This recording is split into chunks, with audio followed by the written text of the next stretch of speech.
آپ کے آس پاس دیکھتے ہیں تو بہت سارے ایک تو انسانی یہ بھی ہے کہ آپ کی پی آر ہوتی ہے، نیٹ ورکنگ ہوتی ہے مفتی صاحب، اور آپ کے تعلقات کی وجہ سے آپ مل رہے ہیں لوگوں سے، لیکن ہمیں بچپن سے یہ کہا گیا ہے کہ جب آپ ملتے ہیں اپنے اہل کتاب بہن بھائیوں سے، اس میں خاص طور پہ ہمارے پاکستان میں تو کرسچن کمیونٹی جو ایگزسٹ کرتی ہے، آپ ان کو سلام پورا نہ کریں اور جواب بھی سلام کا پورا نہ دیں. مطلب کہ کہا جاتا ہے کہ اگر وہ آپ کو بولیں السلام علیکم ورحمۃ اللہ، آپ صرف وعلیکم بولیں، اور آپ خود بھی جو ہے وہ سلامتی پوری نہ بھیجیں ان کے اوپر، السلام علیکم ورحمۃ اللہ نہ بولیں. اس حوالے سے کیا ہے؟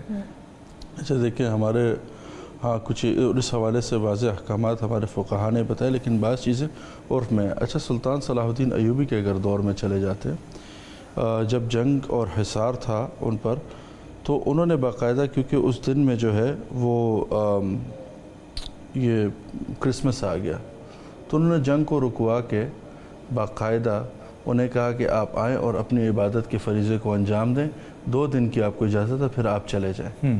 ایک انسان کس حالت میں ہے؟ جنگی حالت میں. اچھا، یہ کیوں کیا؟ اس کے بعد کیا ہوا؟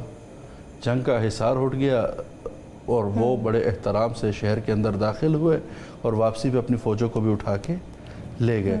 بعض چیزیں ہوتی ہیں کہ وہ انسان کی تالیف قلب کے لیے اس کو آپ سلام کرتے ہیں، آپ کا اسے تعلق، اور میرے